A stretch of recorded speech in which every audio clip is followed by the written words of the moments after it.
E aí, pessoal do Boteco, bem-vindos de volta ao meu cenário aqui de Londres, agora para responder as perguntas sobre o GP da Espanha. Lembrando que essas perguntas são selecionadas lá no meu Instagram, no MyF1Life, e aí sempre no domingo eu coloco uma caixinha para vocês colocarem as suas dúvidas e eu tento responder aqui.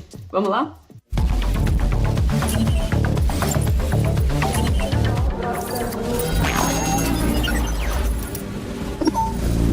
E aí, pessoal, mais um Gil Responde, agora falando sobre o GP da Espanha. Muita gente perguntando se a Red Bull errou na estratégia, se tinha alguma maneira do Max Verstappen vencer essa corrida. Bom, eu acho que não. Essa é a resposta mais curta, mas eu vou explicar por quê. Primeiro, uma perguntinha que todo final de semana o pessoal fez no Instagram, principalmente, por que a gente tinha o safety car vermelho, o safety car da Mercedes e não o da Aston Martin. Eles não iam revezar, eles vão revezar, mas não é um Aston Martin, um Mercedes. Isso aí é o Toto Wolff com o Lawrence Stroll que vão definir quem vai para cada corrida, mas o safety car da Aston Martin vai voltar sim, fiquem tranquilos. Eu sei que muita gente gosta daquele safety car verde da Aston Martin, mas indo aí para a estratégia.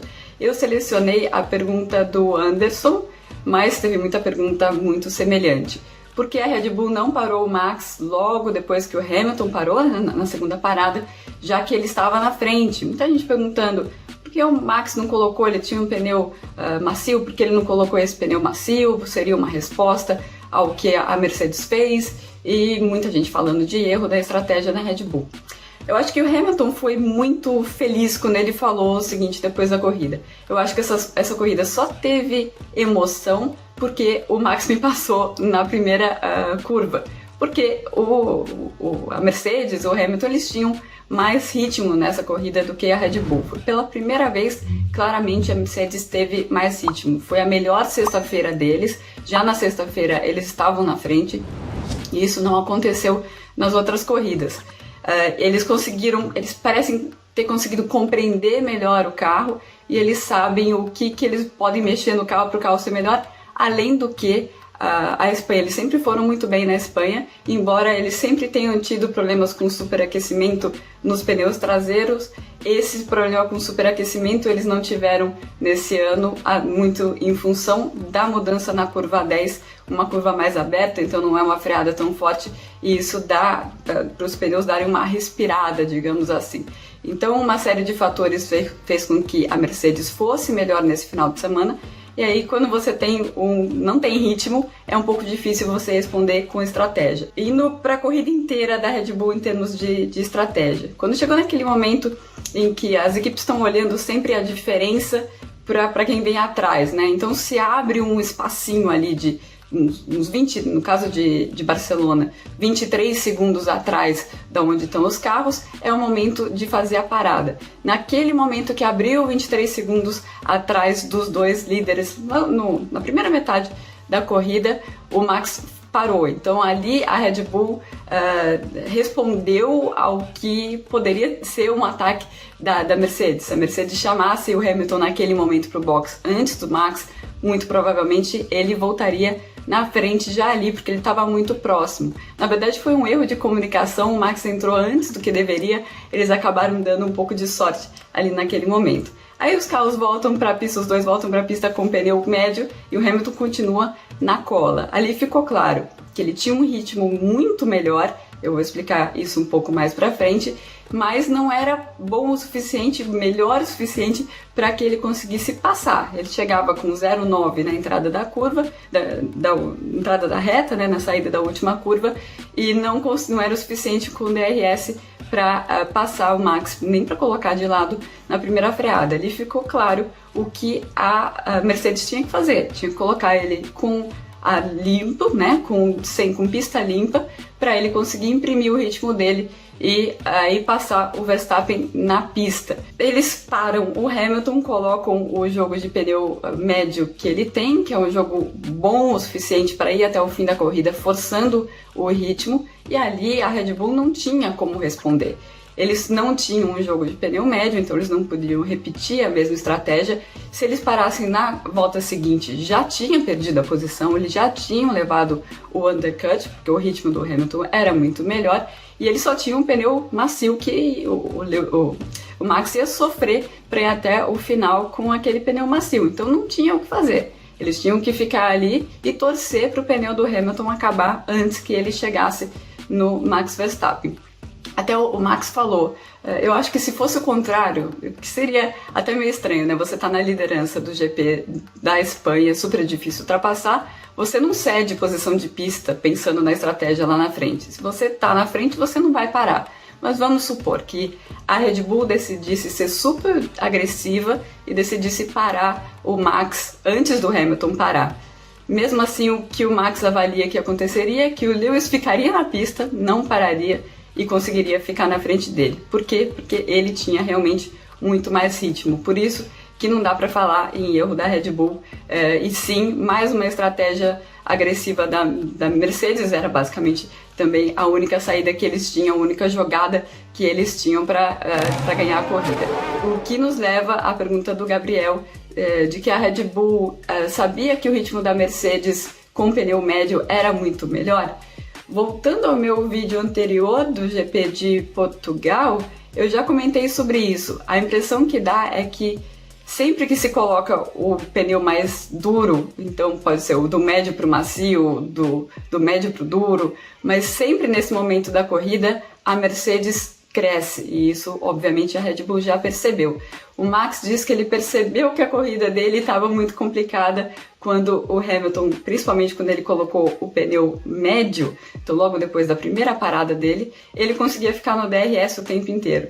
Para um piloto conseguir ficar na zona de DRS no GP da Espanha, que é o GP, a pista é muito difícil de se seguir um piloto bem próximo do outro. Se você consegue isso é porque você tem muito mais ritmo. Então ele percebeu, nossa, esse cara aqui tá com um carro muito mais rápido do que o meu e vai ser difícil segurar essa vitória. E foi, parece mesmo que tem essa questão. Quando eles mudam para o pneu um pouco mais duro, a Mercedes cresce para cima da Red Bull. Que nos leva a outra pergunta do Gui. Qual a desculpa para a utilização da chicane na parte final do circuito, né? Vocês sabem que essa pista de Barcelona, eles têm algumas configurações, e uma das configurações, a configuração clássica, digamos assim, que foi usada pela Fórmula 1 até 2006 ou 2007, era com a última curva, é uma curva longa, rápida, que leva à reta principal. A avaliação é de que você colocando uma curva de raio longo e rápida, isso faz com que seja ainda mais difícil um carro seguir o outro de perto na entrada da reta, né? Porque esse tipo de curva gera mais instabilidade para o carro que vem atrás. É por isso que a Fórmula 1 usa essa chicane no final. Os pilotos não gostam, mas eles mesmos admitem que para a corrida é melhor ter a chicane. Eles querem, na verdade, testar, colocar de volta aquela curva rápida para ver no que dá, mas eles aceitam que pode ser que fique um pouco difícil, mais difícil ainda para ultrapassar. O Amaury perguntando como como a Alfa Romeo conseguiu levar um pneu furado para ser trocado no pit stop. Essa não lembro de ter visto antes, né, Amaury? Ficou meio mal explicado, na verdade. Eles disseram que eles têm o procedimento de checar todos os pneus antes da corrida, e tava tudo ok, e teve algum problema operacional que fez com que teve um dano na válvula daquele pneu, mas eles não explicaram qual problema é esse. Provavelmente é uma coisa muito boba e eles não quiseram falar. E aí até o mecânico pensou rápido, né? Ele viu rapidamente, e aí quando tem um pneu que tá com algum problema, tem que trocar todos, né? Então eles voltaram lá, pegaram um outro jogo completo para trocar no carro do Giovinazzi, acabou com a corrida do Giovinazzi. O Luiz perguntando o que aconteceu com a McLaren, parece que andou menos no geral. Na verdade, Luiz, foi um final de semana um pouco complicado para a McLaren, porque eles estrearam algumas peças novas, assoalho, asa dianteira, foram fazendo na sexta-feira muitas comparações, né? E daí você perde um pouco de tempo para preparar o carro para classificação e para corrida, normal, né? Agora, quando eles mudaram esse treino livre, tirando 1 hora de treino livre, né, meia hora de um e meia hora de outro, os pilotos falaram que não, a gente nem precisa, mas agora eles estão reclamando, falando que tem pouco tempo para fazer tudo que precisa no treino livre. Então eles começaram um pouco mais atrás do que o normal, tiveram uma boa recuperação na classificação. Aí o Norris teve aquela questão do Q1, né? O Mazepin atrapalhou ele no Q1, ele teve que usar 2 jogos de pneu ainda no Q1, isso atrapalhou toda a classificação dele. E aí, atrapalhada a classificação, e em Barcelona, atrapalhada a corrida também. No final das contas, o Ricciardo conseguiu ficar na frente do Sainz, né, naquela luta mano a mano aí da McLaren com a Ferrari. A Ferrari teve o Sainz, mais uma vez, né, o comecinho da corrida dele foi um pouco fraco, ele perdeu posições e não conseguiu recuperar depois, enquanto lá na frente o Charles Leclerc, um outro final de semana irretocável, né, não tenho o que dizer, um belíssimo campeonato do Leclerc até aqui. Então, essa que foi a diferença, né, a McLaren chegou um pouco menos preparada para a classificação e isso em Barcelona conta muito, a Ferrari foi superior assim em Barcelona. O Marcílio perguntando por que a AlphaTauri caiu tanto. Muitas pessoas estavam perguntando, inclusive, desde o último GP. Eles achavam em Portugal que era alguma coisa, porque o vento, a pista muito complicada, por isso que eles não tinham ido bem. E eles ficaram um pouco mais preocupados agora com o desempenho que eles tiveram em Barcelona, que Barcelona é uma pista que não mente, né? E não teve muita variação de vento, não teve tanto, climaticamente, não foi uma corrida normal. E os 2 pilotos relataram que o carro não se comporta da mesma forma em todas as curvas. Então eles não têm muita confiança para atacar com o carro, principalmente na classificação, na corrida melhora um pouco mais. Então a AlphaTauri precisa compreender melhor o carro para conseguir tirar mais dele. Até parece um pouco o que aconteceu com a Red Bull nos últimos anos.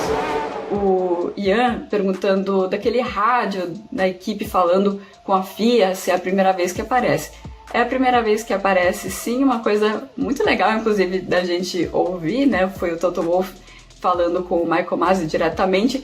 E o que eu achei interessante é o Toto Wolff falar no rádio, né? Ele nem fica no pit wall, ele nem gosta de ficar no pit wall. E ele chamando, pedindo pro Masi por bandeiras azuis, o Mazepin estava na frente do Lewis Hamilton. Eu acho que até dá a medida de quão dura é a batalha entre a Mercedes e a Red Bull, embora pareça pelos pontos que esteja começando a ficar desequilibrado, ali para eles ainda é muito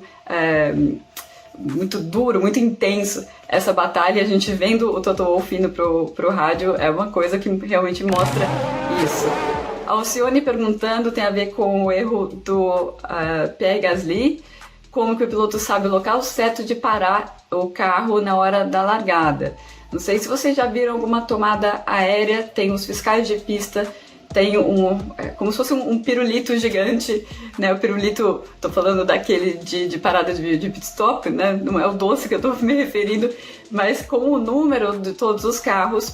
E aí eles mostram pro piloto exatamente de onde está a posição dele, mostra o número dele do lado da posição dele. Então ele sabe exatamente aonde que ele tem que parar. E a marca em si, o piloto sabe onde está o pneu dele e ele tem que ver ali. Aí é o cálculo de piloto para ele fazer a baliza ali para estacionar direito. E é um erro bobo, né? Até o Gasly falou, um erro bastante bobo dele. Estava bastante irritado com a falha dele aí no GP da Espanha. Eu ia falar de Portugal, tô ficando louca já, falar de corrida. E o Pedro, para terminar, falando, impressão minha ou tinha muito mais gente no paddock? Sim, Pedro, não é impressão sua não.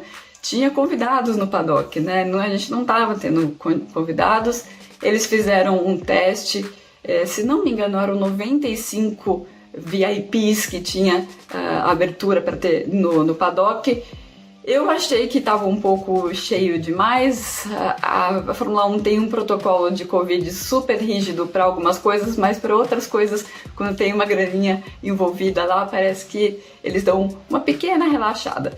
E eu vi depois da corrida, rolou uma aglomeração em cima do Fernando Alonso, claro, né, os VIPs espanhóis indo atrás dele, ele parou para tirar foto com todo mundo, era um tal de tirar foto abraçado e tal.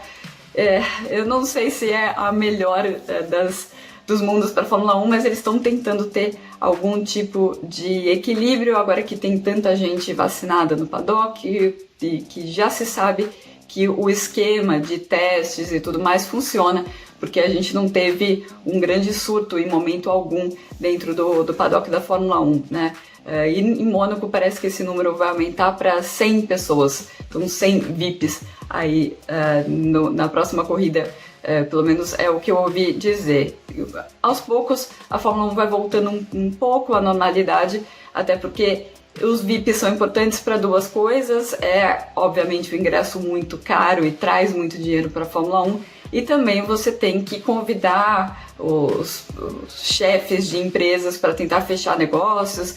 Então a Fórmula 1 tenta um equilíbrio nesse sentido, porque a queda de rendimento no ano passado, né, de grana no ano passado, foi bastante significativa. Bom, eu vou ficando por aqui, vou voltar daqui a 2 semanas para o Ju Responde do GP de Mônaco. Vocês sabem, mandem as dúvidas lá aqui no Instagram, se vocês estão vendo no Instagram, lá no MyF1 Live, se vocês não estão vendo no Instagram. E aí, domingo à noite, eu junto as perguntas e volto de novo com mais um Ju Responde para vocês. Tchau, tchau!